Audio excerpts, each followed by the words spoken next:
Corrientes somos todos. Somos 1 millón y todos somos importantes. Los de la capital y los de cada ciudad del interior. Los chicos que son el futuro y los veteranos que tienen la experiencia. Los hombres y las mujeres tantas veces postergadas. Los emprendedores que crean oportunidades y los más humildes que las necesitan. Nuestros grandes héroes y los que cada día salen a trabajar. Corrientes somos todos. Y todos tenemos que poner el hombro para construir la provincia que soñamos. Porque Corrientes somos todos. Gobierno de Corrientes. Easy no, no need to go down. Rock that, run that, that's how we from. Rock it bomb, I get me like, kinda got it. Rock it bomb, makes my body dance for you. Rock it bomb, I get me like, kinda got it. Hola, en Lotería Correntina iniciamos una nueva etapa.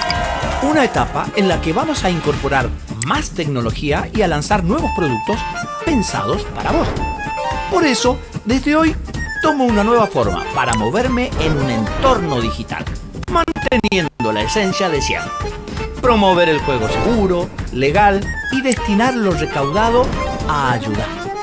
Lotería Correntina cambia para que vos siempre nos sigas eligiendo. Lotería Correntina.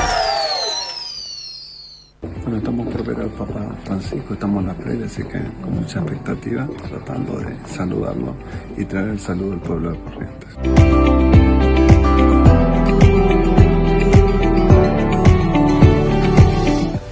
Son las manos que recogen a toda la gente. Bueno, estuve con el Papa en una reunión a solas, nos manda un gran mensaje, este es un presente, dice que son 2 manos, donde se abrazan a todos, se incluyen a todos y que todos podemos saber. Me dio un mensaje enorme para el pueblo correntino y que los quiere mucho. Hablamos de la Virgen de Tatí, de los correntinos, de las provincias, así que una audiencia maravillosa. Muchas gracias, su santidad.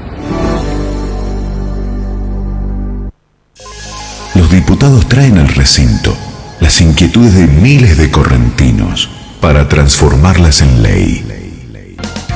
Honorable Cámara de Diputados de la provincia, donde comienza el grito sagrado. Una Cámara moderna. Presidencia Perucho Casani. Aprovecha el mes del látex Colorín a todo color. No te pierdas esta promo increíble. 20% de descuento más 3 cuotas sin interés en todas nuestras sucursales. El momento de pintar es ahora. A todo color Pinturerías.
Imágenes Médicas Dr. Danura. La mejor atención y excelente servicio para el bienestar de nuestros vecinos. Ecografías, tomografía computada multicorte, espirometría computarizada, radiografías digitales, espinografía digital, panorámicas dentales, estudio de sueño, poligrafía respiratoria, oxigenoterapia domiciliaria. El Dr. Juan Manuel Danura, especialista en diagnósticos por imágenes, y el Dr. Gerardo Miguel Borda, médico general y familiar y especialista en medicina respiratoria, te esperan para asesorarte. Si tuviste COVID y tenés el alta epidemiológica, no dejes de realizar tu control tomográfico y consultar con el neumonólogo en Imágenes Médicas Dr. Danura. Nos encontrás en Sargento Cabral 12, llegando a la avenida José Jacinto Rolón. Consultanos por horarios al 3777-475783 o escribinos a imdanura@gmail.com. En rentas corrientes, con la ayuda de Telco, incorporamos la plataforma WUI para realizar pagos no presenciales. En www.dgrcorrientes.gov.ar, ingresando con tu CUIT y clave de acceso virtual, podrás realizar pagos con tarjeta de débito, Debin y generar vouchers para Rapipago. El botón de pago WUI es desarrollado íntegramente por Telco y creado por correntinos, que permite a los contribuyentes realizar pagos electrónicos de manera simple, rápida y segura. Más y mejores servicios para simplificar tus operaciones.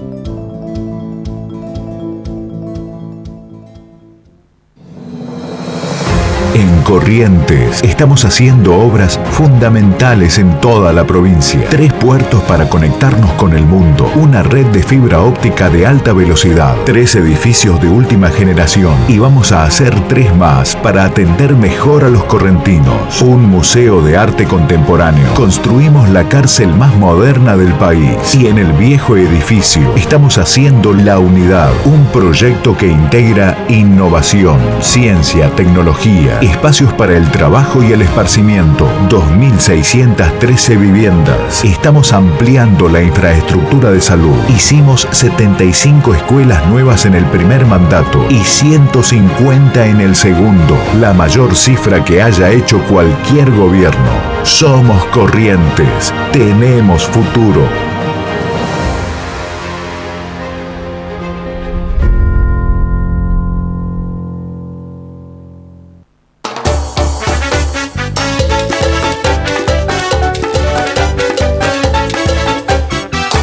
Apoyando a Corrientes, a toda su gente, dispuesta a ayudar. Lotería Correntina. Siempre apoyando el futuro, que todos los sueños se hagan realidad. Apostar por el deporte y la cultura. Lotería. Apostar por la salud y la educación. Lotería. Jugarse por Corrientes es la mejor apuesta. Donde más se necesita, La Correntina está. donde más se necesita. Lotería Correntina. Siempre está. Armería Jabalí. Venta de todo tipo de armas que busques, de fuego y aire comprimido. Cargadores, accesorios de caza y pesca, miras telescópicas. Trabajamos con la mejor variedad y calidad de marcas: Remington, Marlin, CZ, Glock, Versa, entre otras. Te brindamos el mejor asesoramiento y gestoría de la ciudad ante la ANMAC. Encontrarnos en Rolón 1592 o comunícate con nosotros al 3777 52 52 26. No olvides seguirnos en nuestras redes sociales como Armería El Jabalí en Facebook y El Jabalí 308 en Instagram. Armería Jabalí, todo para aficionados.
carruaje tirado por el pueblo, desde el juramento hasta el poder. Vencidos y vencedores. Solamente un pueblo que marcha hacia su legítimo. Usted como tal es un incógnita desaparecido, es un desaparecido. No piensa.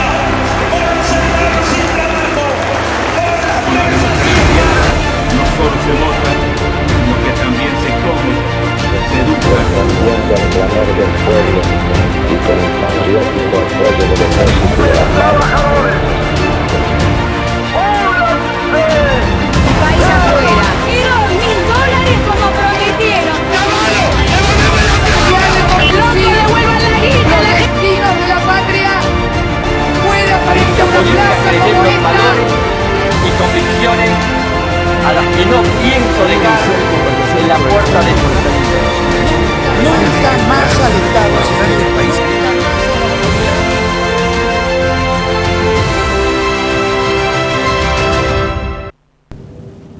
Muy buenos días, 18 de abril, estamos compartiendo los temas que interesan por Canal 10 de Goya.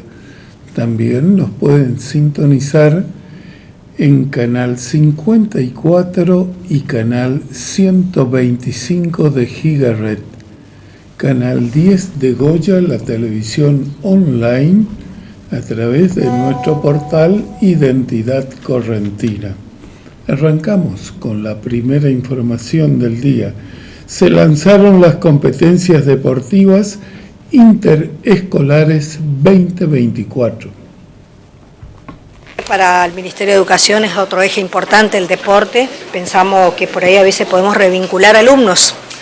Hemos revinculado alumnos a través del deporte, porque eso permitió que aquel alumno que tiene característica en el deporte o que tiene realmente reconocimiento vuelva a la escuela. Tiene que ser una condición sine qua non. Así que ayer también, con estos alumnos que nos visitaban que viajan a Francia, que es la segunda edición, que realmente nos llena de satisfacción porque tenemos que seguir promoviendo, pero además por la calidad de vida, como digo yo, hoy lo hacemos todo, lo hacemos los mayores, los hacemos y tenemos que promover.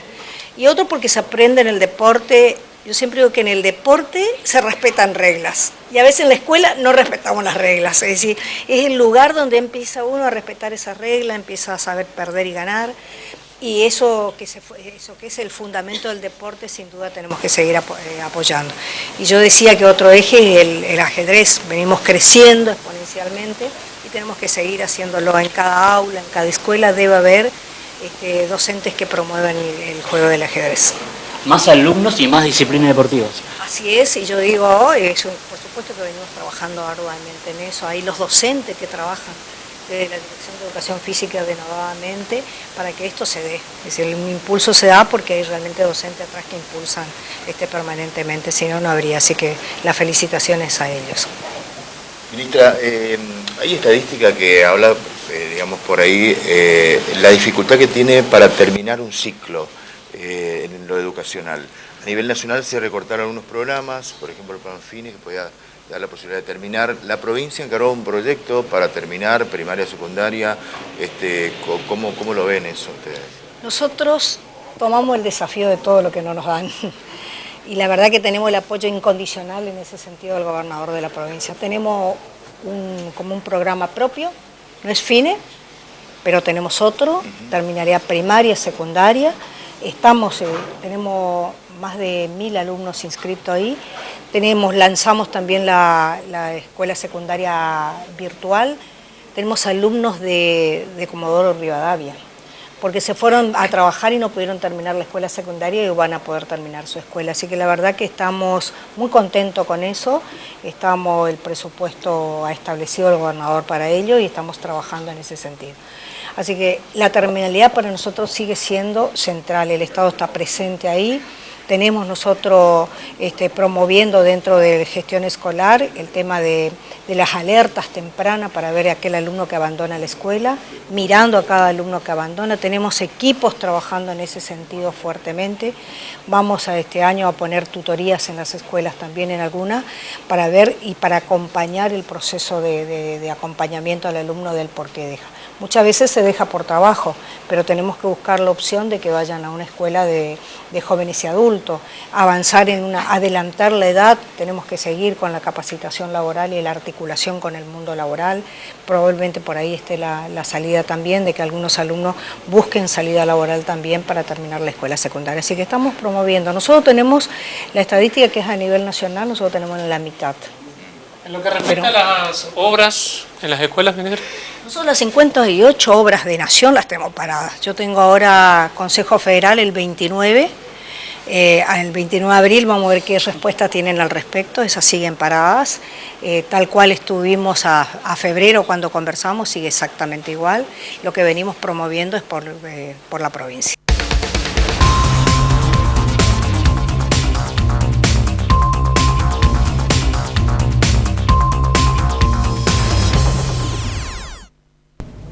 Tema de educación fundamental y los esfuerzos de la provincia de Corrientes por solventar, mantener y proponer una mejor educación sin el apoyo de la nación, antes ni ahora. Ahora cortado para todos. Antes, por no ser kirchnerista, pagábamos las consecuencias en educación, en vivienda, en electricidad, en todo. Pero para tener muy en cuenta, en el orden nacional, solo 16 alumnos de cada 100 terminan su curso, todo el ciclo secundario en tiempo y forma. 16 de cada 100. Los otros entran en que rinden algunas previas, le queda al otro u otros se quedan por el camino. Solamente 16 de cada 100. Eso es brutal. Y después está todo el tema de presupuesto de las universidades, donde nunca en la Argentina se puede determinar cada estudiante de cada carrera, de los que ingresan y los que egresan, cuánto nos cuesta a los argentinos. Y ahí entra a jugar también las universidades públicas, abiertas, gratuitas, para cualquier vecino o de cualquier parte del mundo. Es el único lugar, y bueno, cosas que tendrán que ir analizándose puntualmente cada una. Pero estamos en un caos, y en ese caos también está metida la educación, y lo más importante, cualquier posibilidad de mejorar tiene que pasar por la educación, sí o sí. Excombatientes de Malvinas en Monte Harry. Hoy Malvinas nos presenta esa cara que estábamos anhelando conocer, la de la niebla. Estamos en la base del Monte Harriet, lugar y escenario de batallas muy bravas el 11 y el 12 de junio. Acompáñennos, vamos a estar con nuestros soldados, con nuestros combatientes, con nuestros héroes, haciendo el recorrido y buscando sus posiciones.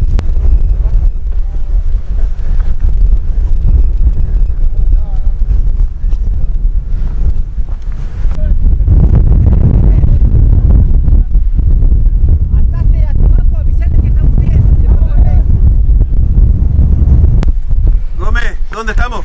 Estamos en Monte Harriet. Esto es uno de los lugares donde estaba puesto una de las ametralladoras antiaéreas, la 12,7. Gracias a mi Dios, gracias Madrecita y Tatí San Luisito por permitirme llegar hasta acá. Tanto soñaba con volver algún día en este lugar. Bueno, hoy se me dio y acá estoy. Gracias. ¿Vos estuviste acá en este lugar? Sí, acá estoy. En este momento me da ganas de llorar, pero bueno, me estoy tratando de aguantarme para no hacer. La verdad, muy emocionado. Y hice un sacrificio para poder llegar hasta esta altura, ya que el clima está muy inestable, muy feo. Y bueno, estamos acá. Gracias por esta filmación. ¿Los días eran así cuando estabas acá, no? Era más feo, era más vientos, más ventoso, más frío. Hoy sí, un poquito el viento está fuerte también, pero bueno, estamos soportando bien y bueno, le estamos sobrellevando. Contame, ¿cómo te ponías acá? ¿Cómo era tu posición? Acá estábamos a 12,7. Nosotros éramos abastecedor de estas ametralladoras. Era el soldado Sánchez. En este momento creo que vive él en Corzuela, Chaco. Era estaba arriba en el sector de abajo con las ametralladoras. Después por ahí estaban con los FAL, toda esta tira que vemos acá. Acá estaban todos los del 4, la compañía de comando. Acá estaban más arriba, creo que por allí estaba la sección mortero. Estaban con los cañones morteros. Era uno de nuestros lugares. A ver si puedo ubicarme en unas piedras. Por ahí cuando estábamos de guardia nos acobachamos. Si no me equivoco, creo que allá. Si se puede ver. Tenía muchas ganas de estar acá. La verdad que sí. Tanto anhelé, tanto esperé este momento y bueno, hoy se me dio de volver. Pensaba siempre, pedí a Dios, a la Virgen, que pudiera regresar antes de irme de este mundo y bueno, hoy se me dio y gracias. No puedo hacer otra cosa. Contento de estar acá y gracias a lo que me dieron esta posibilidad de estar hoy nuevamente. 1.000.000 de gracias a Coqui, al gobierno de la provincia, a José Galván también. Yo sé que ellos hicieron esto lo imposible para que hoy podamos estar acá.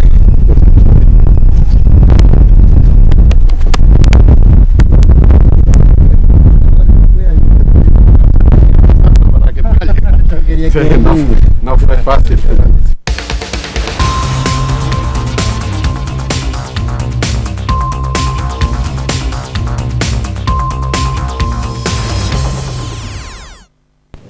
Bueno, ahí queda el tema de Malvinas y cuántas cosas han cambiado y cuántas cosas están cambiando y qué nos depara el futuro.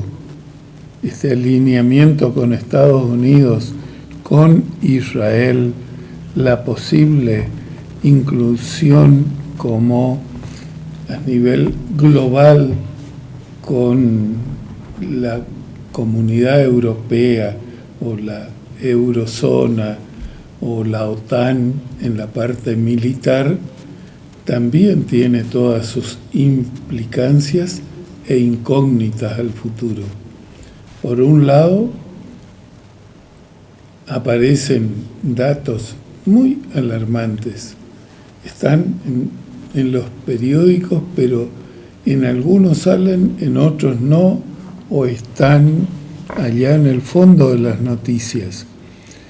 Hace poquito agarraron 4 terroristas paraguayos del Ejército Popular Paraguayo, no sé qué. Ayer la policía de Corrientes agarró a un terrorista que tiene un prontuario en Interpol de vinculación con Hamas y con Irán. Una amenaza de bomba en Aeroparque, ayer un revuelo, no salió en todos los medios. En Mendoza un avión volvió al Plumerillo porque un pasajero de 62 años le dijo a la azafata que había una bomba en el avión. Bueno, son todas noticias como dispersas. Ahora, en nuestro portal tenemos justamente hoy, un día como hoy, los montoneros, Vaca Narvaja, se reunieron con Alcázar y era el vínculo del terrorismo de la Argentina con el terrorismo islámico. Ya vamos a compartir esa nota. Pero ahora lo vamos a escuchar a Carlos Pagni, porque en este contexto en esta incertidumbre, en la incógnita que se abre, compramos 24 aviones de guerra. Momentos Pagni, una compra de aviones de guerra en Argentina que genera controversia. Ha llegado el esperado momento Pagni de los martes y mamita, tenés para hablar, Carlos, te sobra. Hay temas de todo tipo, Nelson, como vos sabés muy bien. Ahora nos vamos a meter en uno que puede ser motivo de controversia, de debate. Tiene que ver con gasto público en el fondo. Tiene que ver con un tema que es técnico, que muchas veces para entenderlo bien hay que estudiarlo, que es el de la defensa. A veces cosas que se piensan que no van a pasar, pasan. Ejemplo, en determinado momento Venezuela descubre que en Guyana, en un territorio, una zona de disputa limítrofe, hay petróleo. ¿Y qué hace? Intenta avanzar sobre Guyana. Intenta atacar sobre Guyana. Y no lo hace. ¿Por qué no lo hace? Porque Brasil mueve una brigada y la pone en la frontera. ¿Qué logra Brasil con esa brigada? Lo siguiente, este es el verbo, disuadir, evitar la guerra, no provocarla. Cuando uno piensa la defensa de un país, la capacidad para evitar guerras, no tanto para enfrentarlas, piensa en su capacidad de disuasión. La Argentina, desde hace tiempo, te diría desde fines del año 2014-2015, desde aquella época, ha perdido casi en absoluto su capacidad de disuasión. ¿Por qué? Porque carece de aviones supersónicos, de aviones caza, de aviones de guerra.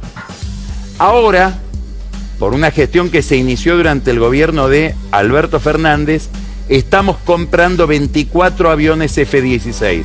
Son los que están a mi espalda. Son aviones de guerra supersónicos que cumplen con dos misiones hoy en la Argentina. La primera es la que dijimos, disuadir, recuperar esa capacidad. La segunda es que los pilotos de la Fuerza Aérea Argentina puedan entrenarse para volar este tipo de aviones. Los pilotos de guerra en la Argentina hoy serían, para tener una idea, la tercera generación después de lo de Malvinas, que fueron pilotos que llamaron la atención en el mundo. Bueno, esta tercera generación jamás voló aviones de guerra, no está entrenada, y así es como se van perdiendo capacidades. Por eso muchos defienden esta compra, que supone 600 millones de dólares. Claro, es un número en un momento en que el mismo gobierno dice no hay plata. 300 millones para comprar los aviones, 300 millones para equiparlos. Ahora, detrás de esta historia, que es una historia de equipamiento, hay otra historia que convive con esta, que es una historia de alineamiento internacional. La Argentina, secretamente, el Ministerio de Defensa, la Fuerza Aérea, fue en los últimos 7 años el campo de batalla entre dos potencias, China y Estados Unidos. ¿Quién le vende los aviones a la Argentina? Durante mucho tiempo, para simpatía probablemente del ex ministro de Defensa Jorge Tayana, China ofrecía unos aviones chinos de fabricación pakistaní. Y eso encendió una alarma en el sistema internacional de seguridad. Porque una cosa es venderle cosas a China, comprarle cosas a China, insumos, inversiones para infraestructura, y otra cosa es hacer con China negocios de defensa. Ya eso nos pone en un lugar del mapa, de un mapa que se va recalentando como si fuera una nueva Guerra Fría. Finalmente, en alguna medida el gobierno de Alberto Fernández ya estaba inclinado para esta posición, y el de Milei obviamente abiertamente orientado en favor de los Estados Unidos. Se lo compramos a los Estados Unidos, que además hace una especie de rebaja y de financiación para que los podamos adquirir. El Papa Francisco, desde la década del 70, suele regalar un libro, muy de la cabeza del Papa, de un estratega. El libro tiene un autor, Liddell Hart, fue el gran ideólogo de la estrategia militar de los británicos durante todo el siglo XX, el máximo. El libro se llama La estrategia de la aproximación indirecta. Su tesis central, ¿cuál es? ¿Querés evitar la guerra? Mostrá tu capacidad de combate y que el otro desista de atacarte. Para eso están estos aviones. Carlos, como siempre, impecable. Muchas gracias.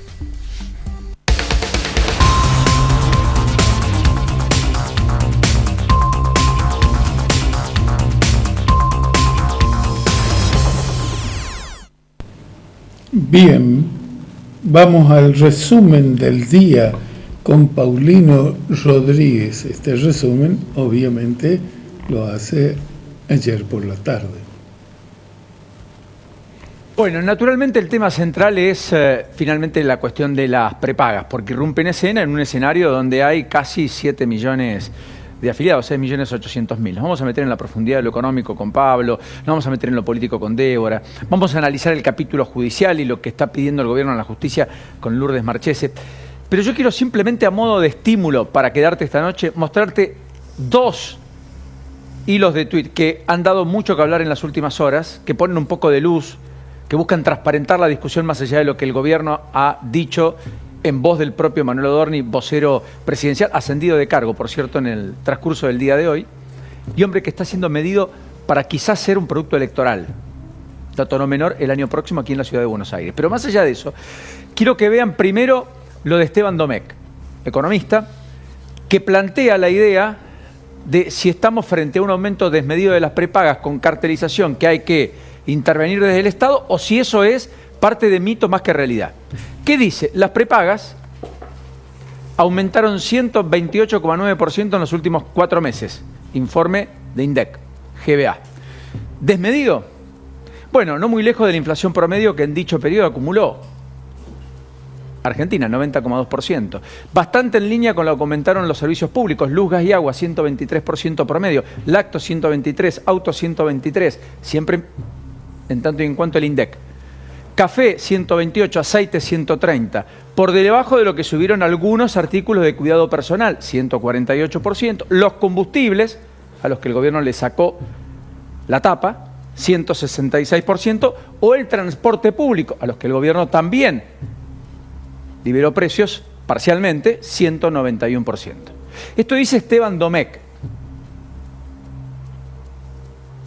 que pone además estos precios relativos del GBA, donde tiene más impacto inclusive la medicina prepaga, por volumen, por cantidad, y porque hay más del 65% de los afiliados, 2 de cada 3, que están en Capital y Gran Buenos Aires. En ese complejo de casi 700 empresas de medicina prepaga que tiene la República Argentina. Y acá están las estadísticas, para no dispersarnos. Miremos lo que escribe Mauri Fantino, que habitualmente era muy tenido en cuenta en medio de la pandemia, hablando de los casos, haciendo estadísticas. Dice, no me animaría a decir que está bien o mal que las prepagas aumenten así, pero lo que pasó era lo esperable para las medidas que se tomaron. Todavía siguen por debajo del IPC respecto a su evolución desde ya hace un periodo más largo, 2019-2024. Agrego de paso energía porque va a ser también difícil. Y cuando muestra el gráfico, fíjense, nivel general de precios, inflación, gastos de prepagas, electricidad, gas y otros combustibles. Evolución general. ¿Por qué disparo la polémica en este contexto? Porque nos vamos a meter de lleno en esta historia que es probablemente la historia del día, que tiene jugadores muy relevantes, que curiosamente no es el que eligieron como adversario Velocopita, aunque es uno de los más encumbrados y hasta ayer presidente de la Cámara que nucleaba las empresas de medicina prepaga, titular de Swiss Medical Group. Digo esto porque el principal actor es Martín Poyat, que en todo caso es el titular de OSDE, que prácticamente tiene 1 de cada 3 afiliados a las empresas de medicina prepaga en la Argentina. 674 empresas en todo el país, según informe oficial. 31,1% de los afiliados pertenecen a OSDE, empresa más importante, 14,8% Swiss Medical, 8,3% a Galeno, y efectivamente luego viene el resto de las compañías. El gobierno primero dijo, en voz de Adorni, que esto iba a impactar en más o menos el 75% de las personas que tenían prepaga, porque a las 7 compañías que se sancionaba tenían ese caudal de afiliados y que iban a retrotraer precios al mes de diciembre. Y desde ahí iban a aumentar en virtud de la inflación. Evidentemente no muy distinto a lo que pasó eventualmente, por lo menos en algunos casos. Después la información se amplió, eran más empresas y las 10 mayores compañías del sector cobijan más del 83% de los afiliados. Por lo tanto, todavía está en discusión a quiénes impacta, a cuántos no, a quiénes se acusa de cartelización y quiénes quedan afuera y por qué quedan afuera. Todo lo cual vamos a intentar desanudar, insisto, esta noche, que además vamos a intentar contarte cómo el gobierno piensa que te van a devolver la plata, si es que te la van a devolver o la vas a eventualmente recuperar en el paso del tiempo y de acá a fin de año. Amén de lo que diga la justicia, porque también se piensa que las prepagas quizás accionen frente a esta decisión que ha tomado el propio gobierno. Bienvenidos a todos, muy buenas noches. Bienvenida, Débora, Pablo, Lourdes, ¿cómo están?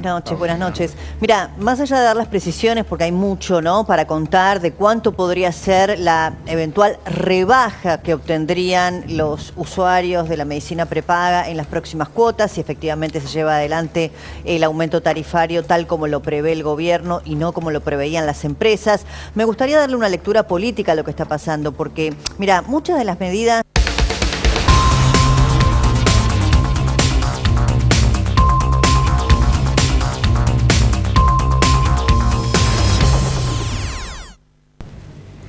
Vamos a compartir un muy buen informe referido a los aviones F-16 que adquirió Argentina.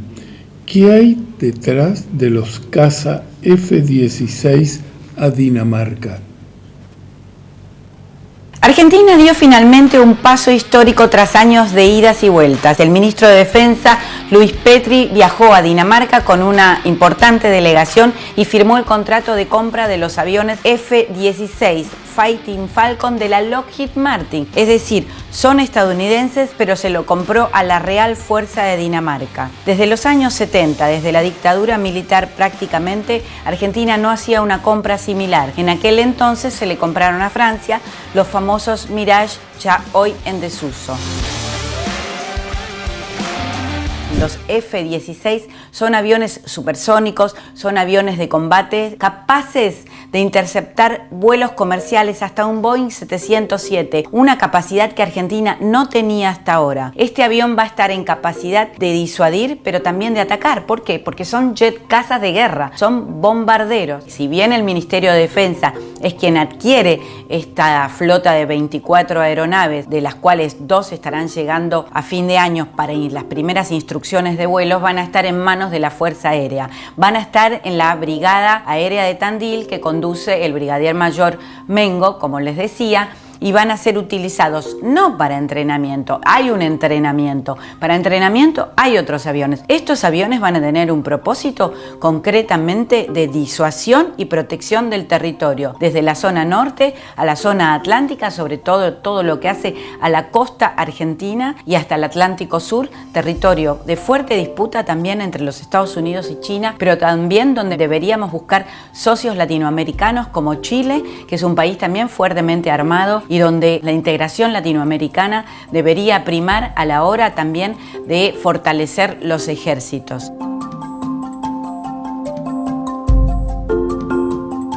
Esta compra de los F-16 pone a la Argentina en una disyuntiva. Obviamente hay quienes critican, por ejemplo, que en momentos de que no hay plata, de que hay un ajuste descomunal del Estado, ponga un presupuesto de 650 millones para comprar estos aviones. La polémica puede generar también una pregunta. ¿Un país puede estar sin capacidad de defensa como lo estaba la Argentina? ¿Un país puede estar sin capacidad de disuasión como lo estaba Argentina? Si Argentina no hacía esta compra y se decidía, por ejemplo, por los aviones chinos, ocurrían dos cosas. Primero, Estados Unidos, ejerciendo su presión, nos iba a dejar del marco de cooperación en otras áreas. Los sistemas argentinos, los militares argentinos están en sintonía con, digamos, la cultura estadounidense y occidental. De ahí que es muy importante también otra decisión que se tomó en estos días, tiene que ver con la visita de Petri a Bélgica. En estos días el ministro dio un paso muy importante,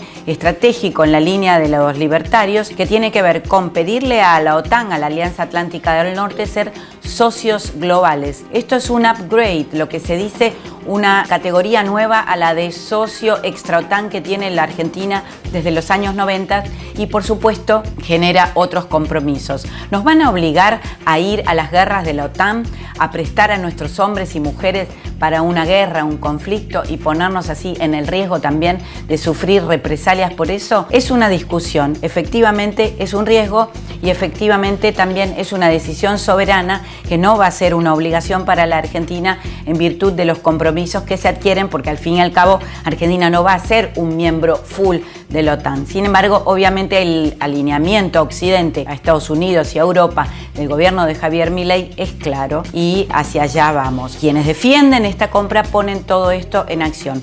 Los aviones F-16 van a estar súper equipados y hay quienes obviamente cuestionan que sean aviones no de última generación, pero lo que importa es el armamento. Por eso, al contrato que Petri firmó en Dinamarca, hay que sumarle un segundo contrato que ya está arreglado, ya está pactado con el gobierno de Joe Biden, que ha dado por completo su aval a la Argentina. Este segundo contrato es el que hace a la adquisición del armamento y es lo que más importa de estos aviones, que por ejemplo vemos toda su actuación en la guerra en Ucrania, la guerra de resistencia que libra Ucrania contra Rusia y donde estos F-16 están actuando porque la OTAN así se los ha concedido. Los aviones F-16 que vendrán a la Argentina, si todo va bien, con los 100 millones de primera instancia de este contrato, van a llegar 2 sobre fin de año. Van a llegar 2 aviones biplaza que serán los que va a poseer la Argentina, parte de esa flota de 24, pero que en principio van a ser usados para entrenamiento.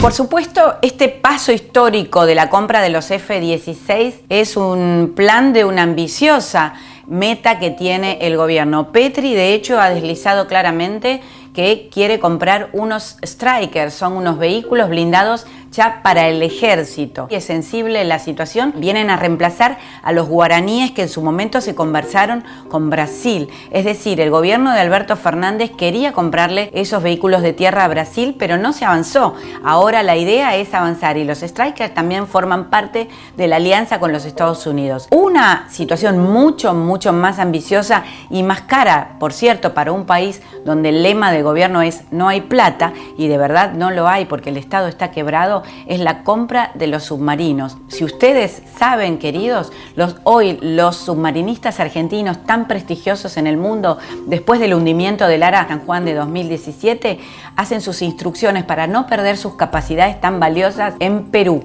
Es decir, la Marina peruana nos presta por un contrato sus escuelas para que los submarinistas argentinos no pierdan sus capacidades. Entonces, la meta de largo plazo de la Marina argentina es que se les vuelva a comprar submarinos y que con esto volvamos a recuperar la capacidad que este país tuvo en algún momento y que se fue perdiendo por la desidia y por el abandono de las Fuerzas Armadas y por la excesiva ideologización de una visión sobre los militares en Argentina.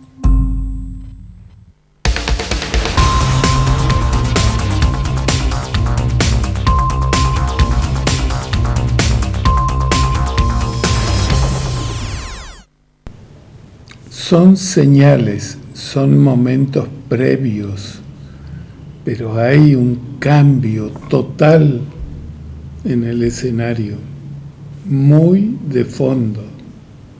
Hay que ver cómo va avanzando cada día todo esto. El equipamiento, ¿se acuerdan el año pasado cuando cayó ese camión con todo el personal del ejército allá por San Martín de los Andes? Bueno, ahí salió a la luz o se visualizó que los camiones viejos, el equipamiento son de 40, 50 años. Los camiones, el armamento con lo que yo hice la colimba hace 50 y pico de años, son los que están ahí ahora. Así que hay todo un tema detrás de eso, de transformación, Además, en un momento cuando ajustaron el año pasado el presupuesto para todas las fuerzas militares de defensa, entre las consecuencias de eso, que no tenían ni para darle de comer a los soldados, ergo se iban a su casa, el tema fundamental era el escudo norte, que es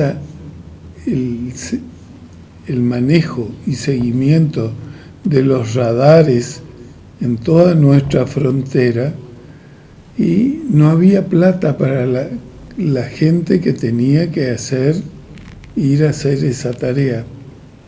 Se suspendió. ¿Qué significa eso?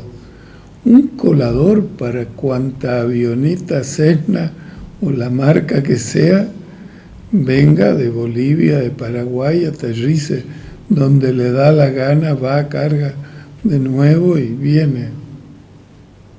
Eso significa.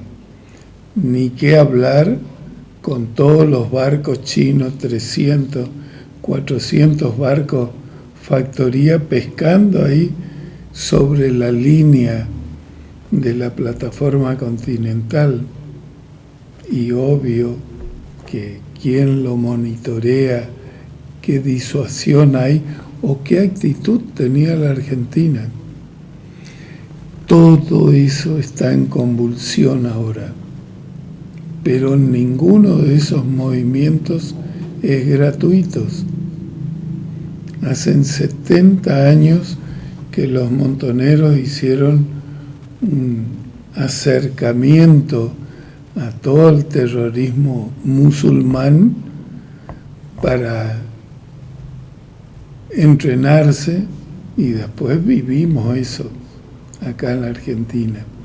Y hoy muchos de esos son funcionarios de rango de embajador, o eran en el gobierno anterior, o siguen siendo ministros ahora. Viene una nueva tormenta que no es ninguna de las que nos mata de hambre, nos hace ignorantes y nos tiene tan mal, ni de corrupción. Viene otra situación que va a ser todavía mucho más compleja que esta. Vamos un poquito a la realidad. Un comerciante dice: pagamos más de 2 millones de pesos de luz. Porque hoy te contábamos este dato que tiene que ver con una caída de entre un 20 y un 30% en el consumo, en los bares, restaurantes, en los cafés, muchos cafés notables en la ciudad de Buenos Aires, en donde además de tomarte algo rico, de tomarte un rico café, estás en un lugar hermoso. Bueno, está en crisis el sector, y las consecuencias, por ejemplo, podrían llegar a ser algo muy lamentable, que es la pérdida de puestos de trabajo. Está Marcos Barroca haciendo una recorrida por distintos bares. Marcos, buen día. Hola Roxy, buen día para todos. Y estamos en uno de esos restaurantes que son emblemáticos de la ciudad de Buenos Aires, porque es el más antiguo. Estamos en el Imparcial, mirá, desde 1860 que se fundó este restaurante, y que calculo que deben saber de crisis y de momentos complicados, porque han pasado por muchas y por todas en toda esta cantidad de años. Pero a ver, vos estás viendo ahora, claro está, porque es temprano, el salón completamente vacío. No es el ideal de todos los días, pero te digo que es una semblanza de lo que pasa en muchos bares y restaurantes, porque claro, cuando se dan estos momentos de crisis, la gente empieza a achicarse. Y una de las cuestiones que achica justamente es el esparcimiento, esto de quizás de poder salir a comer un fin de semana.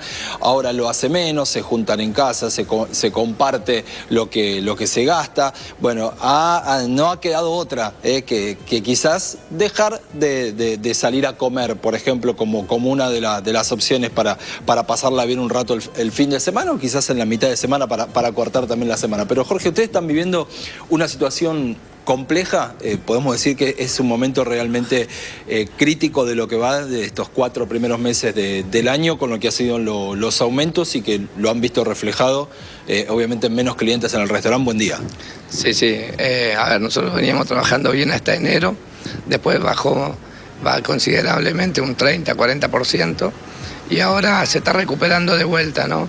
Pero muy lento. Y los servicios, sí, los servicios son muy catastrófico en general, porque nos aumentaron mucho, más que nada la luz, se fue.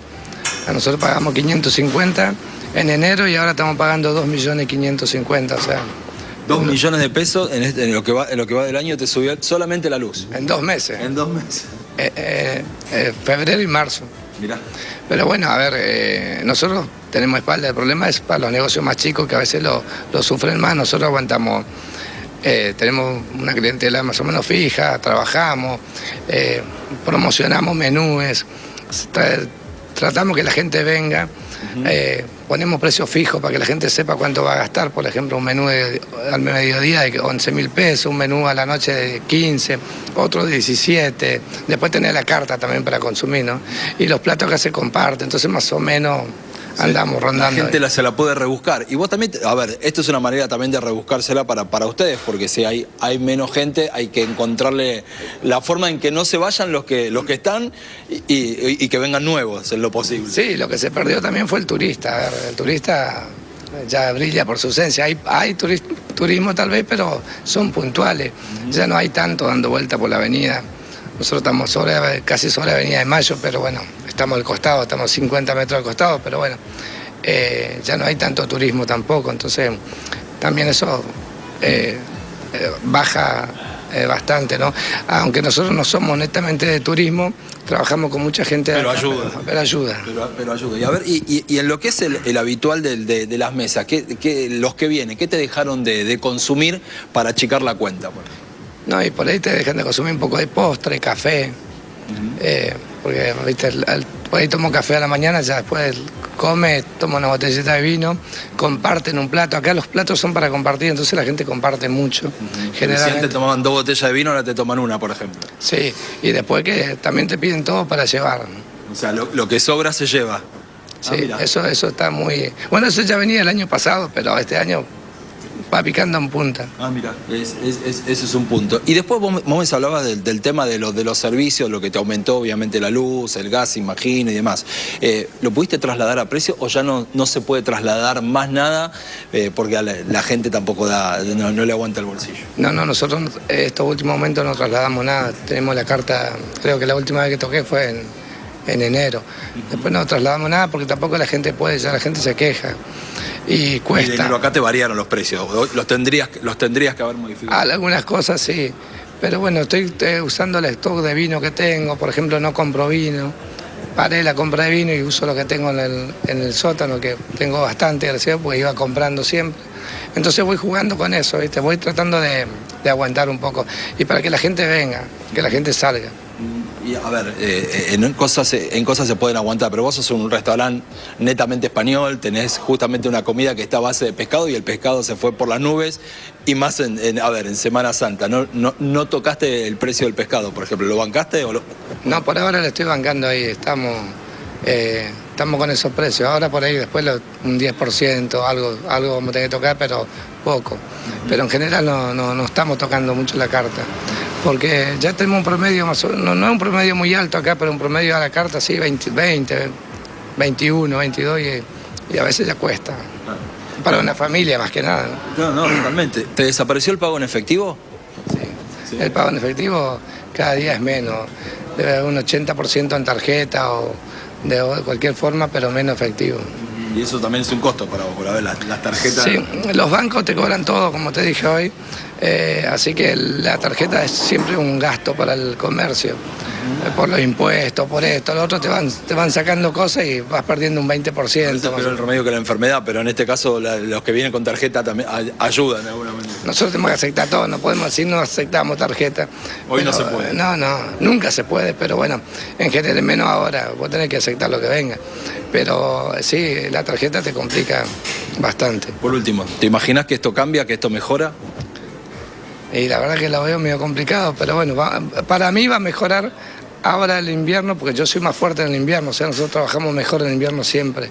Pero bueno, vamos a ver cómo se sostiene después en el tiempo. Está complicado el asunto. Jorge, gracias, gracias por el tiempo. Gracias a ustedes. Bueno, ahí está. Queríamos tener esta semblanza, Roxy, de lo que se vive en uno de los tantos restaurantes porteños. Vos sabés que hay muchos que directamente no lo han podido sostener porque también quizás alquilan el salón y esto ya es un incremento más y han tenido que cerrar. Muchos restaurantes de aquí, de la zona, no les quedó otro camino que cerrar porque no pudieron aguantar desde los empleados hasta el costo de los servicios o un alquiler y demás. Sí. Totalmente. Así que bueno, esa es la realidad que hoy por hoy la vivimos todos, los que dejamos de venir también y los que en este caso ofrecen un servicio. Marcos, vamos a volver con vos y esta recorrida de bares porteños.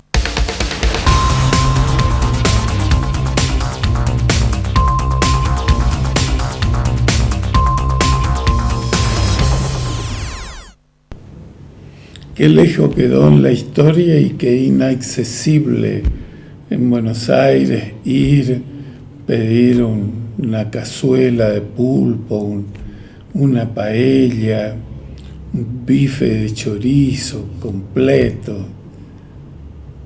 Hoy una pareja, tomar un buen vino, es decir, esos gustos que te dabas porque un par de veces al año podías hacerlo en Buenos Aires. Son 100.000 pesos para una pareja.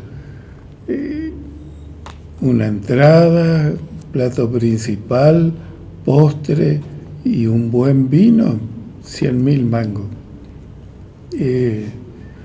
Increíble que hayan platos de 20, 30.000 pesos. Depende de los restaurantes. Obvio que después en muchos lugares fueron haciendo ofertas o menú del día accesibles y lo que busca especialmente la gente de Buenos Aires es ir a cenar afuera o almorzar y entonces se restringen todo eso. Pero si le das rienda suelta en un buen restaurante, te da el gusto tomar un buen vino, prepará 100 lucas. Vamos a ver, el gobierno celebró la baja de los precios mayoristas, estamos derrotando la inflación. Medio apresurado, me parece. Lo que pasa ahora es que la crotera hace que no tengamos con qué carajo comprar nada. Vemos la nota. Y ya con nosotros Diego Valenzuela, el intendente de 3 de febrero, el hombre que estudió con Milei, ¿no? ¿Así? ¿Presentado? ¿Está bien? ¿Cómo le va? Buenas tardes. Porque la referencia de la política es Milei, entonces el que estudió con... No en el Copelo, sino en la carrera de Economía. Exactamente. Universidad. Diego fue colega muchos años, hacía periodismo económico, muchas mañanas. Nos hemos despertado en Radio Continental con Daniel López, un enorme equipo. Ciertamente, ¿qué estás viendo de la economía en términos generales y del pacto fiscal? Empiezo por lo macro y después vamos a lo micro, si querés. Que ingresó hoy a la Cámara de Diputados para ser discutido. Primero, ¿crees que va a tener el visto favorable? ¿Y qué aspectos destacarías de esa iniciativa? Bueno, sí, creo, por lo que entiendo y nos llega desde de la política y lo legislativo, que sí, que va a pasar, incluso esta versión limitada de la ley bases, quizá la reforma laboral, que acá hay una novedad para mí, que la reforma laboral la empuje, o por lo menos el proyecto sea del radicalismo y no del PRO. Bueno, Milei le dejó ese espacio al radicalismo para tener lugar. Pero también esto para mí da más estabilidad y gobernabilidad a este cambio, porque no es el PRO, es el radicalismo, que uno hubiera pensado que estaba más lejos de adherir a esa agenda. Yo creo que nadie más que el radicalismo quiere una reforma laboral, porque sabe que es el mecanismo de financiamiento del peronismo cuando está en el llano. Se acuerda de la ley Muchi, ¿no? Alfonsín, se acuerda de la ley de la Rúa y terminaron eyectados. Sí, y además entiendo por gente que los ha asesorado, que hasta han hablado con abogados de la CGT y en muchas de las cosas ya aceptan que hay un nuevo sentido común, que hay que modernizar las relaciones laborales, por suerte. Así que creo que estas cosas van a pasar, le van a dar un esquema de mayor gobernabilidad al gobierno de Javier Milei, todos esperando que venga la recuperación. Hay indicios de baja de inflación, hoy vieron los precios mayoristas. Poco más del 5, ¿no, Willy? Así es. Muy bajo, digamos. Bajísimo, y yo te digo 5,4 en marzo, datos del INDEC de hoy. Exactamente, yo te digo que la de abril, la inflación núcleo, es decir, sacando los regulados y los estacionales, va a dar 5 también, ¿eh? Con lo cual es muy probable que tengamos un dígito en abril. Seguro, te diría. Y que a partir de ahora empecemos a mirar si hay un 3 o un 4% de inflación posible en julio o agosto. Exactamente, para esos 2 meses. La sociedad está haciendo un gran esfuerzo, las pymes, el trabajo, y esperando que justamente la inflación baje y venga esta recuperación de poder adquisitivo producto de la caída de la inflación. Y que esto además abra una condición económica mejor, con apertura del cepo, etcétera. Creo que hoy la gente aguanta porque primero Milei está haciendo lo que dijo, no mintió. Y segundo, hay una espera de esta mejor situación económica, de esta inversión en esfuerzo que ha hecho la gente, aceptando y entendiendo que había ajustes pendientes que había que hacer. Este es Milei hoy, hablando de la inflación, con, yo creo, la idea de que él la está ganando. La escuela austríaca hablaba de, para los que no la ven, primer cuadro, precios mayoristas, mes de marzo, lo que marcábamos, Willy, 5,4. Segundo cuadro, precios mayoristas, mes de diciembre, gestión Massa Fernández, 5,4. Es decir, estamos derrotando a la tasa de inflación. Falta muchísimo, pero es cierto que hemos hecho un montón. Viva la libertad, carajo. Sí, sobre todo, fíjate cómo recalcularon todos, hasta el Fondo Monetario esta semana recalculó, que te muestra que este año la inflación la bajó al 150 aproximadamente, y para el año que viene ya espera cerca del 40, 45, entonces ahí te das cuenta que están todos, hasta el fondo, en modo recalculando. Un banco de primera línea explicaba desde la Argentina que la inflación iba a estar en 200 hasta hace 10 días. Totalmente. Y ahora empezó a explicar que va a estar en 150, 160. Cuando le preguntan por las virtudes de ese plan de estabilización, dicen, bueno, independientemente de lo que podamos decir, la recesión está haciendo lo suyo. La contracara es esa. Exactamente, con lo cual el misterio o el interrogante es lo mismo que marcaba Diego Valenzuela, es decir, cómo es la reactivación y cuándo se empieza a ver en el consumo finalmente cierta bonanza para una economía que en el consumo deposita mucho de su fortaleza. Sí, claro, para ir creando condiciones hacia la inversión, quizá falta una consolidación del marco macroeconómico, pero si baja la inflación drásticamente y las paritarias mantienen su rumbo, eso va a generar paulatinamente una mejora de poder adquisitivo, ¿no? Y eso, bueno, permite que respire el comercio, la gastronomía, las pymes.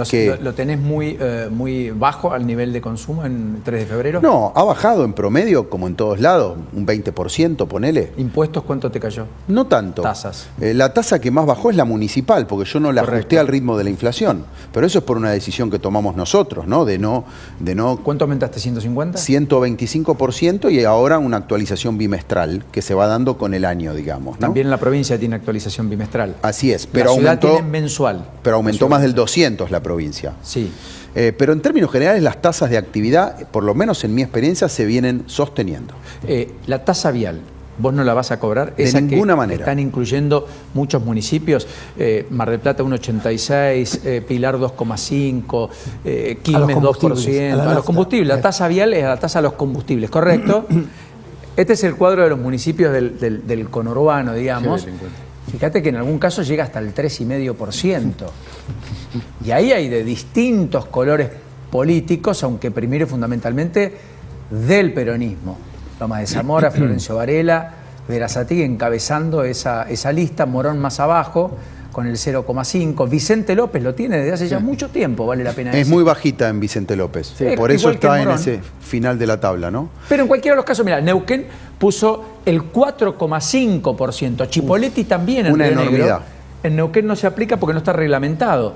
Pero hoy las cámaras empresarias hicieron un documento conjunto pidiendo que no se aplique, que no se reglamente y que no se ejecute esa decisión que tomó el Consejo Deliberante de la Ciudad Capital, también para financiar, en este caso, el boleto de colectivo, fruto de los fondos de subsidios que no llegan. Acá están todas las cámaras empresarias de Neuquén Capital. Solo como dato de color, digo, para ampliar un poquito esta discusión que no solo se cierne sobre el conurbano, ¿no es cierto? Bueno, usted dice, no lo voy a poner. No lo voy a poner, invito a que venga a cargar a 3 de febrero porque se van a ahorrar unos mangos.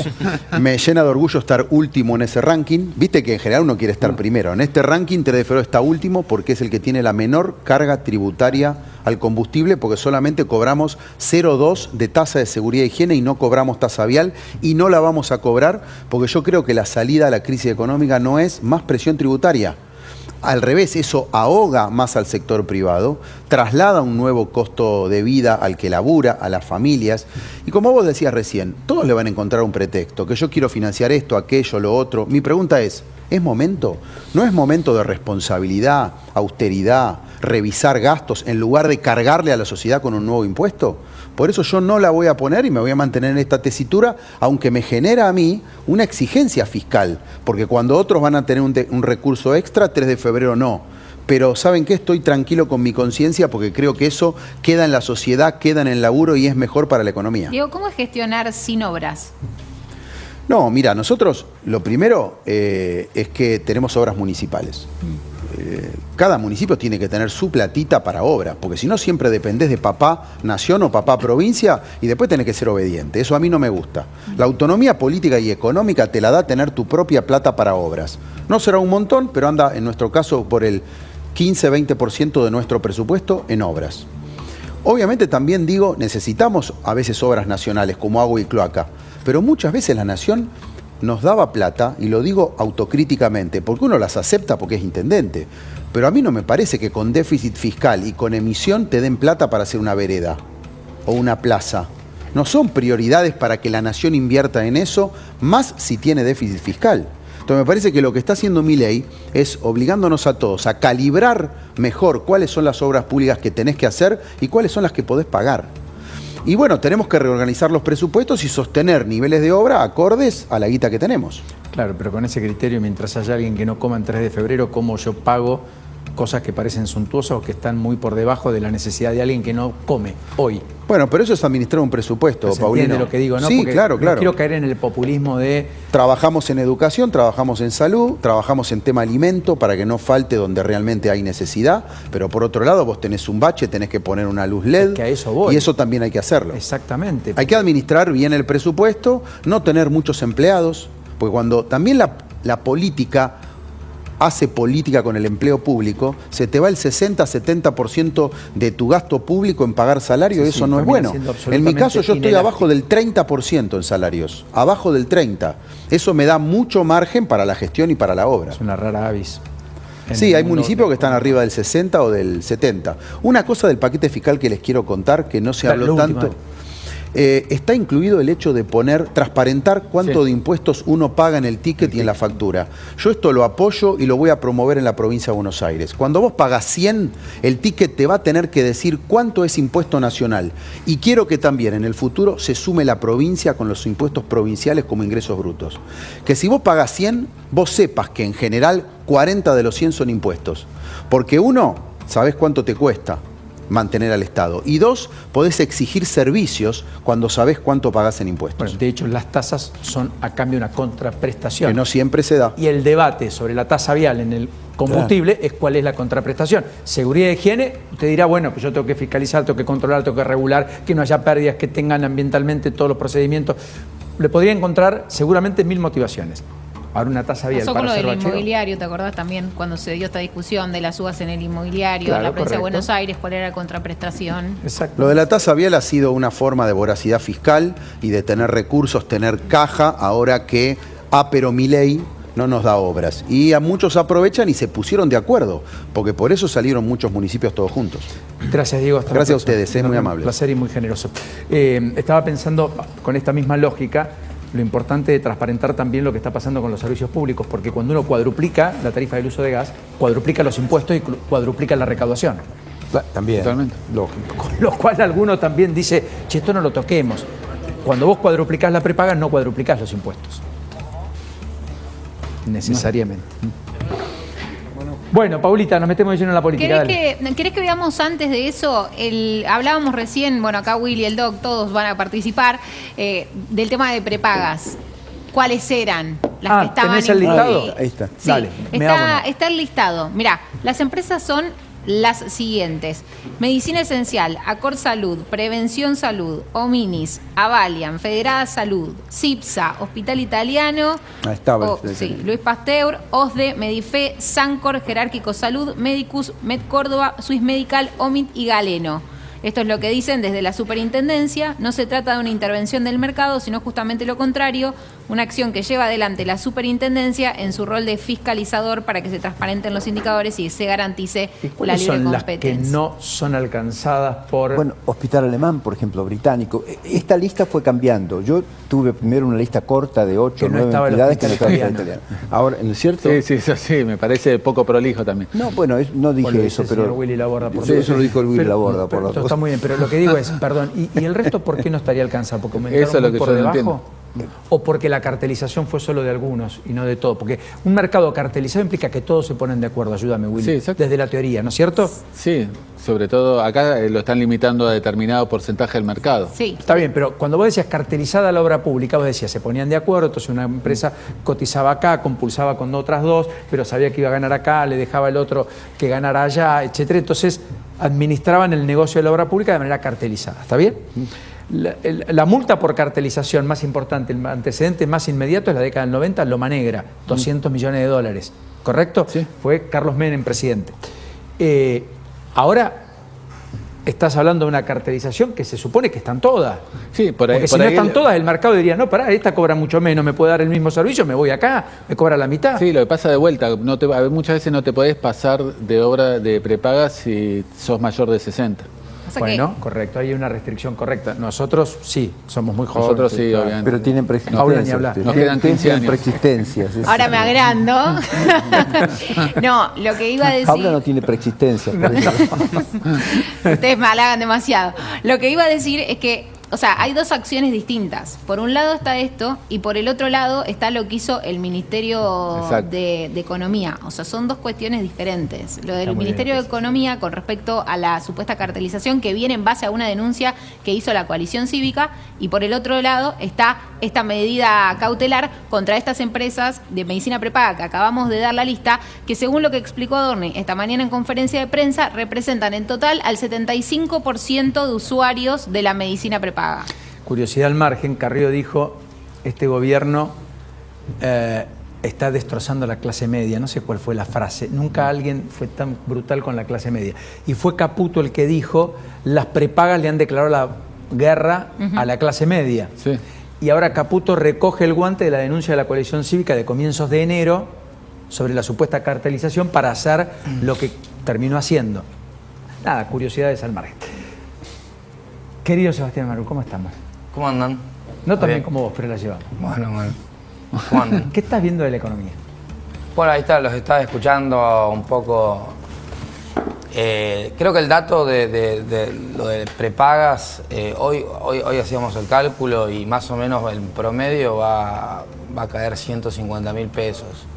El promedio de las prepagas. La cuota. Que lo dice en el comunicado, más o menos. O sea, que pagaba 400, va a pagar 250. 33% va a caer. Y va a tener todavía no sabemos cómo lo va a calcular el INDEC, pero va a tener algún impacto en la reducción. En el dato de abril, que hoy todas las consultoras, creo que la pregunta era, ¿qué estamos viendo en la economía? Creo que la novedad es que la inflación se está desplomando.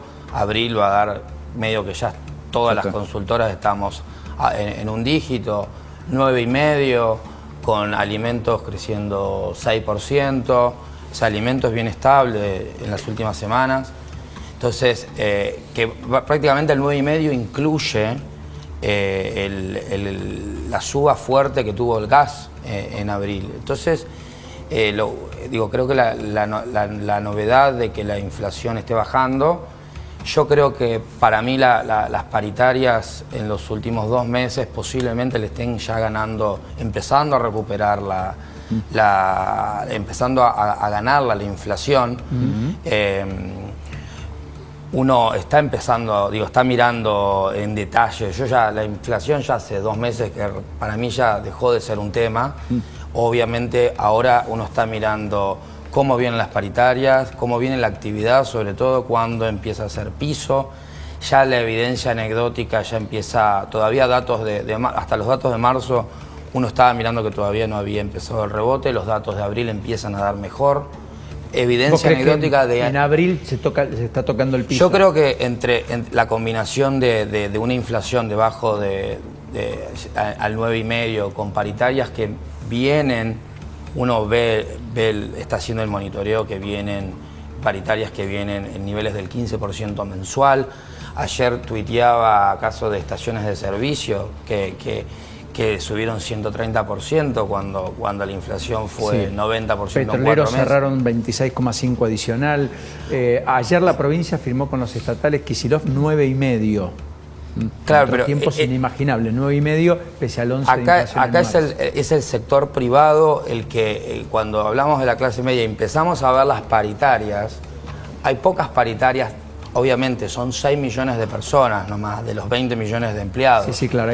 Son los formales, son los mejores sueldos de Argentina, pero esos, todos los sindicatos básicamente. Los sindicatos fuertes, prácticamente, si uno va a hacer la cuenta, estos 4 meses van a terminar alcanzando la inflación. Lo que quiero decir es que empezaron a aparecer sueldos nuevos con precios viejos, sobre todo de alimentos, que donde uno vio la piña de alimentos que uno ve el promedio que fue en diciembre. Ahora pasó el golpe de alimentos, ya fue hace 4 meses. Después vino prepagas, que ahora se está recalculando, vino la luz, vino el gas, pero con otros sueldos de 600.000 pesos en promedio, siempre en promedio, cuando eran niveles de 300.000 pesos en noviembre. Siempre hablando en promedio, obviamente. Sí, hay muchos que la están corriendo atrás en el sector informal, que no tienen exactamente, los autónomos, los informales, monotributistas. Que hasta ahora no tuvieron ningún beneficio, ni unos ni otros. Veremos con el pacto fiscal si se ven plasmados en la ley. Yo creo que los datos de abril y mayo, sobre todo de actividad, van a empezar a ver mayor movimiento. Se suma la cosecha, que ya empezó, entonces salarios que posiblemente empiecen a ganarle un poco a la inflación. ¿Sos muy optimista respecto al rebote en B? Yo creo que la estabilización para mí clave es, esto no levanta sin consumo. Creo que quedó claro eso. O sea, la inversión vendrá después de que baje el riesgo país, salga el pacto de mayo. La inversión siempre arranca primero la construcción, después vienen otros impactos más de largo plazo, pero primero levanta por el consumo, después levanta un poco por exportaciones Hoy los bonos recuperaron un montón otra vez, el riesgo país bajó fuerte. Sí, pero convengamos que así como cayeron por temas internacionales, como las tasas en Estados Unidos, hoy subieron también gran parte por temas internacionales. Maravilloso, me despejaste el interrogante, todo tuyo. Y ahí, Fernando, ¿cómo estás viendo el tema de atraso cambiario? Atraso cambiario, el dólar oficial y el dólar paralelo, para aclarar un poco. El dólar oficial lo está manejando el Banco Central. Creo yo que tiene una política de mantener el ancla del 2% mensual. El dato que están diciendo, que comentaron recién de los precios mayoristas de marzo creciendo al 5%, es parte de la estrategia. Son 2 anclas las que están usando.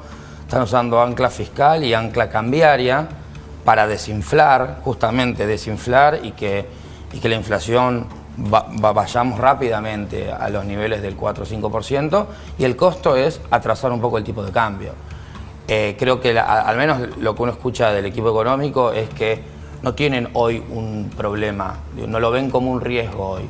Posiblemente de acá a 6 meses, 9 meses, sea algo que sea una exigencia más de que posiblemente economías regionales se empiece a hablar más del atraso cambiario, que Argentina quedó cara en dólares, pero ahí la solución es, cuando se abra el cepo, posiblemente el atraso cambiario deje de ser un riesgo, porque parte de abrir el cepo es que el dólar empieza a flotar un poco más.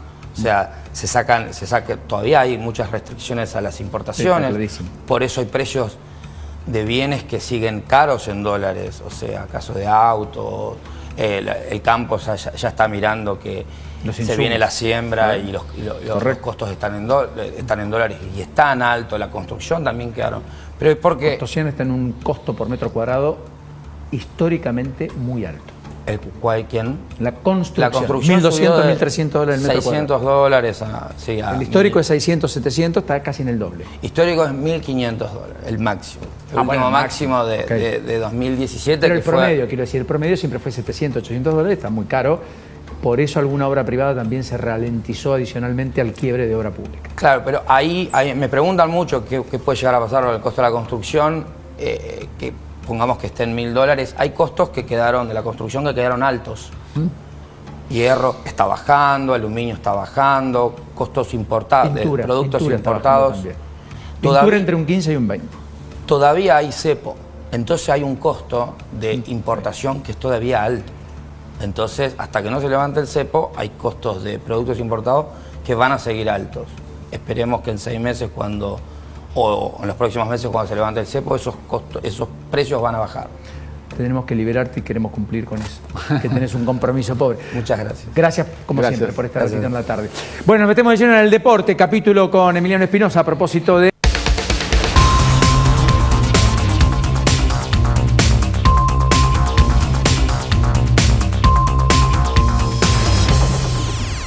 el conducir o no, y se lo vamos a preguntar a Facundo Jaime de Secaitra. Facundo, ¿cómo estás? Hola, muy bien. Un saludo para toda la mesa. Bien, a ver, cuando uno para en un semáforo en rojo, vamos a empezar por esto que nos pasa a todos, y chequeamos, ¿también estamos actuando mal? ¿Es conducir mirando el celular? Sí, Guillermo, esa conducta específicamente entra dentro de la tipificación de la ley 24449, su artículo 48, inciso X, establece que no se debe ni se puede mientras el vehículo esté en marcha librado al tránsito. Esto incluye los semáforos en rojo, inclusive si ocasionalmente frenamos y balizamos el vehículo. Mientras el vehículo esté en marcha, esta conducta no puede darse, no podemos hablar por el teléfono celular, ni sujetándolo al oído, ni con estas recibidas. ¿Y con el Bluetooth? ¿Con el sistema Bluetooth? No, tampoco. ¿Tampoco? Bueno, no a ver, te lo pregunto porque muchas veces uno puede decir, bueno, pero tampoco puedo escuchar la radio, porque cuando escucho la radio me distraigo y estoy prestando atención y hasta me pongo a hablar con el conductor si estoy de acuerdo o no con lo que dice.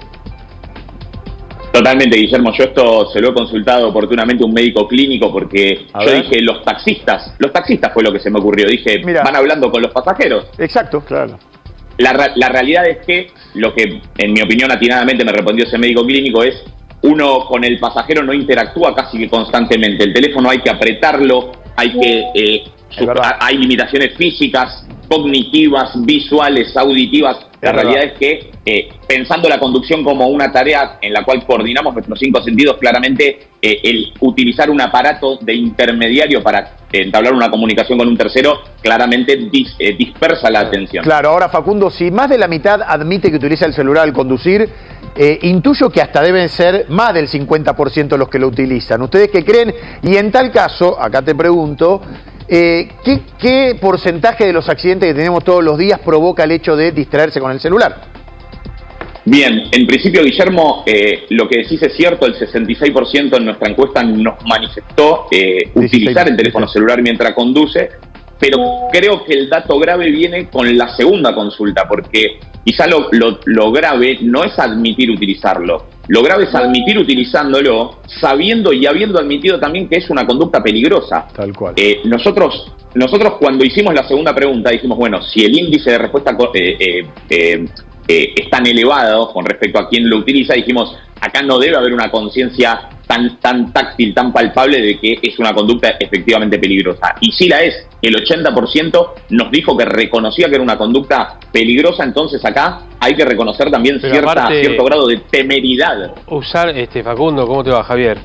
Usar el celular mientras manejás, perdés la conciencia de todo lo que te rodea. Hay muchos segundos que no tenés visualización. Sí, cuando hacen las encuestas y todo eso, dice la gente que le consultamos, no se acuerda de haber pasado semáforo. Claro. O haber hecho tantas cuadras. claro. ¿No es cierto? Sí. Cuando Ahora, mira el celular ¿no o les escucha pasa el que a audio. veces quieren usar, por ejemplo, el GPS, dice, como está el auto en circulación, no te lo permito usar? Sí, Digo, sí, el ¿por Waze. qué eso no se aplica, Facundo, directamente al celular? De decir, mira, vos te estás moviendo a una velocidad que claramente estás en un vehículo. Está prohibido el uso de tu celular. ¿Por qué no se implementa Advertencia, eso? sí. Advertencia del mismo celular. Que el celular no permita que lo uses como hacen los GPS Claro. a veces. La mayoría de los celulares, de hecho, tienen esta opción en donde te restringen muchas funcionalidades cuando detectan que estás en tránsito. De hecho, te pregunta si estás conduciendo o sos acompañante. Una vez que vos respondés que sos acompañante, ahí es donde el celular te habilita ciertas funcionalidades. Pero todo lo que están diciendo es cierto. Ahora, Bueno, Facundo, bueno, los autos, viste que los autos no te dejan, a veces no te... hay algunos autos que cuando querés cambiar algunas funciones del auto, de la pantalla del auto, no te dejan mientras estás en verdad, movimiento. y está muy bien. Te quería preguntar, ¿en cuánto se incrementa la posibilidad de tener un accidente utilizando el celular al conducir? Realmente, Guillermo, en los últimos años, y esto tiene que ver con datos del Observatorio Vial de Seguridad Vial de la Agencia Nacional, hemos notado que hay una avanzada con respecto a porcentualmente cuántos siniestros están protagonizados a causa del teléfono celular. A mí, cuando hablamos del teléfono celular, me gusta hablar de lo complicado que es rastrear el nexo de causalidad. ¿Por qué? Porque yo me distraje, frené de golpe, quien viene atrás frenó de golpe, pero recién el tercer auto es el que no llegó a frenar y colisionó. Entonces vemos cómo ese nexo causal es un poco complicado de rastrear. Claro. Entonces, más allá de las estadísticas que hay, que insisto, en los últimos años se nota una avanzada del teléfono celular y la complejidad que esta herramienta pone en la conducción, lo que quizá nos hiela la sangre y nos hace pensar es que a futuro no parecería que hay una baja o una merma del protagonismo del teléfono celular en siniestros. ¿Esta es una conducta inherente a los argentinos o digo, mal de muchos, consuelo de tonto, ¿no? O ocurre en otros lugares, en otros países? No, Guillermo, esto es una problemática mundial y te diría que no la acoto solo a la conducción. Hoy nos toca hablar de esto porque obviamente es una actividad de lo más peligrosa realizada sin la atención necesaria, pero hoy en el mundo nos bañamos con el celular, cocinamos con el celular, dormimos con el celular. Es una problemática que no hay que pensar que el Estado puede, por una acción aislada, generar un cambio significativo en la conducta de los argentinos. Esto es un problema mundial y que, en mi opinión, hay que atacarlo desde el seno del hogar, desde la casa. Sí, seguro. A ver, se me ocurría, no sé si vale la analogía o no, pero a ver, no pasa por la inteligencia, porque vos dijiste, sabemos que podemos tener un accidente, sin embargo utilizamos el celular. Es como el cigarrillo, sabemos que nos puede causar cáncer, pero igual la gente fuma. ¿Entendés? Hasta hay médicos que fuman. Digo, ¿cómo hacemos? Porque esto pasa por internalizar el concepto de que algo grave realmente nos puede ocurrir. Y sin embargo, salimos, al primer semáforo chequeamos. ¿Sabes lo que te ¿no? cura? Es un laburo de mucha gente. ¿Sabes lo que te cura para ¿Qué, eso? ¿Mostrar la imagen de un choque? No, las multas. Ah, bueno, está el bolsillo. Y a veces no tanto. Cuando te apuran con las multas, No de sé, hecho, a ver, de hecho hay cámaras en la ciudad de Buenos Aires apuntadas, si la van a ver, hacia abajo. Y vos decís, ¿es de velocidad? eso. No. Y Ya te lo están sé. marcando a ver si tenés un celular en la mano. Facundo, para terminar la nota, ¿ustedes están estudiando cuál sería el método para reducir la cantidad de gente que utiliza el celular mientras conduce? Sin duda el método es educarnos para que una vez que nos subimos al vehículo, antes inclusive de ponerlo en marcha, colocarlo en vibrador y dejarlo fuera de la vista. Acá el problema es que vos hacías una analogía para mí muy cierta con una adicción. Hoy la problemática con el celular roza la adicción. Olvídate. Esto es una adicción. Acá tenemos todo. Lo que hay que pensar, que hemos vivido hasta fines de los 80 sin el celular. Lo que ocurre que, como decía un amigo, acá hoy el barrio está acá. Están los grupos de WhatsApp. La familia, los amigos. Claro, la inmediatez de saber, que no estoy justificando, ¿no? De saber cómo están tus hijos, cómo está tu mujer, cómo están todos. Los portales. Che, a ver, para nosotros, digo, ¿no? ¿Cuál es la noticia de último momento? Es terrible, es genial todo lo que te brinda, y aunque parezca un oxímoron, es dramático. Te ¿no? genera mucha ansiedad. Es una computadora. Totalmente de acuerdo. La realidad es que hoy el celular ha pasado de ser una herramienta a ser prácticamente un apéndice, una extensión del brazo. Sí. Entonces, entendiendo esa complejidad, la recomendación tiene que ser ocultarlo, ponerlo en modo avión, y si no tenemos ninguna urgencia, que necesitemos recibir un llamado que sea de forma excepcional, dejarlo fuera de la vista, en modo avión o en silencio, y cuando llegamos a destino lo sacamos del bolso o mochila y ahí hacemos lo que tengamos que hacer con el teléfono. Gracias, Facundo, valiosísimo todo lo que hablamos aquí, sobre todo lo que vos dijiste.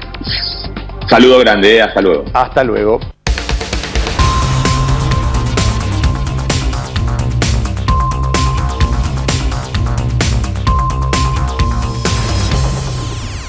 Ley es muy alta. ¿Qué número tienen ustedes? Mira, María Laura, ahí lo tenemos en una placa. Que mientras estamos discutiendo esto y estamos viendo un proceso de ajuste muy fuerte en la economía, estamos viendo una inflación acumulada de más de 100% desde que Milei asumió, estamos viendo caídas en los ingresos reales de los trabajadores, de los jubilados, en orden del 30%. El gobierno logra sostener niveles de aprobación y apoyo más que elevados. Y no solo la noticia es que son elevados esos niveles de aprobación y de apoyo, sino que se sostienen en el tiempo, ¿no? Hace 4 meses, desde enero, que el nivel de apoyo del gobierno está casi sin variaciones, entre un 55 y un 60%, dependiendo de los tipos de preguntas que uno hace, ¿no? Cuando le pregunta ¿aprueba a Javier Milei como presidente? 57% dice que lo aprueba. Hay muchos indicadores que uno usa, pero yo te diría que entre 55 y el 60% de los argentinos tiene un visto bueno o le da el ok al gobierno. Hay una pregunta que te quiero hacer sobre este 57% que está con mucha esperanza, que está apoyando al gobierno, y es que ¿cuál es el porcentaje de todos ellos, que debe ser muy alto, que la están pasando mal, ¿no? Que se les complica mucho llegar a fin de mes, que ven restringidos sus consumos, teniendo en cuenta los números de la baja de consumo? Acá hay una simetría fenomenal entre cómo está la situación personal de las familias y cómo es la evaluación del gobierno. Esa simetría, yo te digo que la hemos visto pocas veces en nuestras series históricas que tenemos, que son de varias décadas ya, ¿no? Tenemos todos los meses medidos. ¿Y qué quiere decir? Mientras la gente apoya al gobierno a esta altura, cuando le preguntamos cómo está su economía personal, está acá abajo. ¿Está bien este número? En términos históricos. 45% de los argentinos no llega a fin de mes, pero tenés casi más del 80% de la gente que dice que la situación económica del país es mala. El contexto social es tal, lo hablamos muchas veces en el programa hace mucho tiempo, que fue el que permitió la llegada de Milei al poder y al gobierno, ¿no? Entonces, ya lo decíamos el año pasado durante el proceso electoral, el clima social había que irnos al 2001 para encontrar algo parecido. Y todo eso a su vez se refleja en mala imagen de la dirigencia política, desconfianza en las instituciones, caída de la confianza en la democracia, etcétera, etcétera, etcétera. Entonces, mi impresión es que en algún momento tiene que ajustar o tienen que empezar a mejorar las condiciones de vida de los argentinos y como los propios argentinos dicen que está su propia realidad económica, o tiene que empezar a bajar los niveles de apoyo y aprobación al gobierno. Pero sostener durante muchísimo tiempo una brecha tan grande entre los niveles de apoyo a la gestión y la realidad concreta diaria del gobierno me suena difícil de sostener. Te digo un par de razones por las que creo que esto está ocurriendo. En primer lugar, el tema inflacionario. Uno piensa y dice, bueno, pucha, hubo 100% de inflación en 4 meses para este gobierno. Bueno, la expectativa que gran parte de la sociedad tenía es que iba a ser mucho más la inflación. En diciembre, cuando Milei asumió, casi el 85% de los argentinos nos decían que creían que se venía algo parecido a una hiperinflación. Hoy eso bajó al 34%, ¿sí? Y de hecho tenemos 34% de las personas que dicen que los próximos meses los precios se van a mantener o incluso bajar. Es el valor más alto o el segundo valor más alto en los últimos 5 años y está entre los 10 valores más altos de los últimos 20 años. La idea es que haya ya casi un tercio de los argentinos diciendo los precios se van a quedar quietitos o bajar. Entonces el tema inflacionario, que es un número enorme lo que hubo en estos 4 meses, la gente no lo ve como una contra del gobierno, sino lo ve como algo positivo del gobierno. Y el segundo tema surge, María Laura, de focus groups que hemos hecho en estos meses. Y hemos hecho focus groups en votantes que votaron a Milei en la segunda vuelta, pero no en la primera vuelta. Básicamente votantes de lo que era Juntos por el Cambio, que no existe más, lamentablemente, y votantes de Schiaretti y bueno, las otras fuerzas. Esos votantes te califican hoy la situación o el relato que hacen, y muchos de esos votantes son los que están sufriendo estos ajustes y los que estamos hablando, pero el relato que hacen tiene 5 componentes. Número 1, dicen, el país está hecho bolsa. No son palabras y términos mucho más duros. Y ahí, dependiendo de la edad de la gente, te hacen referencia. La gente joven nunca vio algo así. Los adultos más jóvenes dicen, esto me hace acordar el 2001, los adultos mayores me dicen el 89 o el Rodríguez o cosas para atrás. Pero el consenso es, el país está hecho bolsa. Número 2, está hecho bolsa por culpa de los políticos.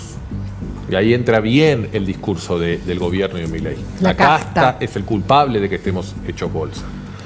Número 3, Milei es alguien distinto, algo diferente. Claramente no entra dentro de los parámetros normales con los que la gente miraba o entendía a un político. Número 4, y ahí creo que es el elemento clave, surgía hasta hace pocas semanas atrás cuando hacíamos estos estudios, la idea de hay que darle tiempo. Esto está tan complicado y es tan complejo y está tan mal que no vamos a salir de un día para el otro. Esto va a llevar tiempo y sacrificio. Y número 5 es, no lo quieren dejar, lo quieren frenar. Toda esa conjunción de cuadro de situación hace que esta gente todavía le dé credibilidad, le dé crédito, le dé tiempo al gobierno y le sostenga el apoyo. ¿Y qué es lo que más opera en la gente cuando empieza a cuestionarlo al gobierno de todo lo que está atravesando? La idea que el quiebre en la promesa. La promesa era que el ajuste lo iba a hacer la casta. De pasar a que el ajuste lo iba a hacer la casta, Milei en un momento giró su discurso y empezó a hablar de que el ajuste lo iba a hacer el Estado. Entonces ya no entraba solo la casta, entraba el sector público, la obra pública, el jubilado, el empleado público. Y de ahí se pasó a el ajuste lo va a hacer el sector privado. De hecho, lo que decía Hernán es cierto. Digamos, en muchas de nuestras encuestas, a una pregunta la gente dice, yo estoy haciendo más sacrificio que lo que el sistema político está haciendo. Entonces, yo creo que ahí es potencialmente un talón de Aquiles hacia adelante en términos económicos. Después hay otro sector social que todavía está bastante anestesiado, que todavía las críticas no entran fuertemente por ahí, pero que empiezan a levantar la luz de atención por el tema institucional. Yo creo que es un público más particular, más específico, más clase media alta, ex votantes o votantes de Juntos por el Cambio o muy identificados con lo que puede ser seguidores del radicalismo, de la coalición cívica, pero empieza a haber algún tipo de alerta, insisto, todavía muy anestesiada, de temas institucionales. Y eso tiene que ver con agresividad hacia el periodismo, hacia los medios de comunicación, hacia desconocer y reconocer el rol y la representación que tienen otros sectores políticos y hacia el tema de nombramientos en la Corte Suprema, que en la encuesta que hicimos, 60% de la gente dice no tengo información suficiente para saber si estoy a favor o en contra del nombramiento del hijo, pero del 40% que sí opina, solo una minoría muy chiquita, el 10% dice me parece bien y hay casi un 30% que dice me parece mal. Eso yo te diría que es un poco el mapa de la situación de la opinión pública a 4 meses de la gestión. Si lo tengo que resumir es, el presidente Milei todavía tiene crédito y todavía sostiene un apoyo de casi la totalidad de sus votantes. Me parece muy interesante el detalle que estás dando de que el tema de ir contra la casta es lo que le puede jugar en contra, que es su talón de Aquiles, ¿no? O sea, que vaya contra la casta y no, como dice Hernán, contra la clase media o contra las clases trabajadoras o contra los jubilados, o podemos seguir enumerando. Bueno, pero ¿no? a ver, Mariela, me parece que hay una cuestión de realismo que cuando uno llega a la gestión y cuando empieza la gestión se da la casta desde la visión de la gente. En la realidad, el ajuste que se puede hacer sobre la política y sobre los privilegios de la política es muy marginal en términos del volumen que se cita. Entonces sí es cierto que el ajuste iba a recaer sobre las clases medias, con mayor presión impositiva, que se va a empezar a discutir ahora en la ley ómnibus, con aumentos de combustible, con aumentos de servicios, con aumentos de prepagas. Sí es cierto que el ajuste iba a caer sobre los empleados públicos y sobre los jubilados. Lo que no era tan cierto y mucha gente empieza a ver con preocupación es que eso no esté compensado con situaciones de ajuste o pérdida de privilegios de lo que Milei llamó la casta. Dejamos esto abierto, ya sé que querés contestar, Hernán, pero estamos con...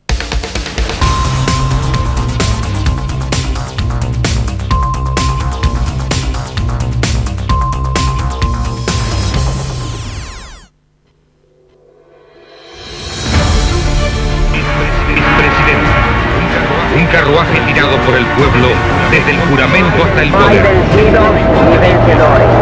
Solamente un pueblo que marcha hacia su lado. Usted como tal es un incógnita desaparecido, es un desaparecido. No piensa.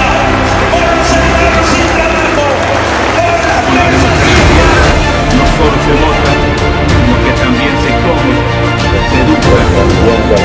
del pueblo y con el patriótico apoyo del ejército de las trabajadores.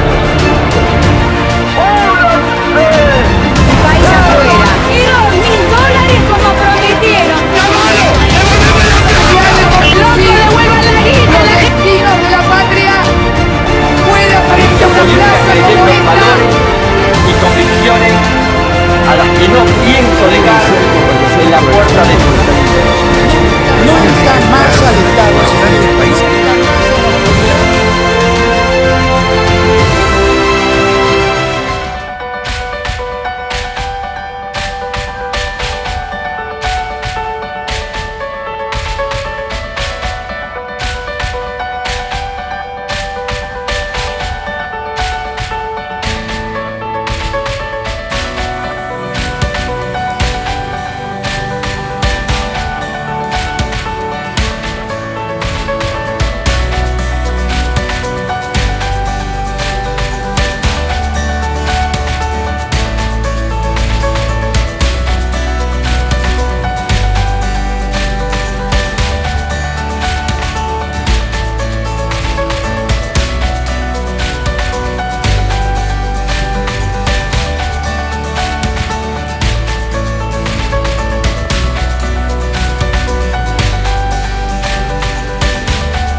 Canal 10 de Goya es la televisión abierta, libre y gratuita.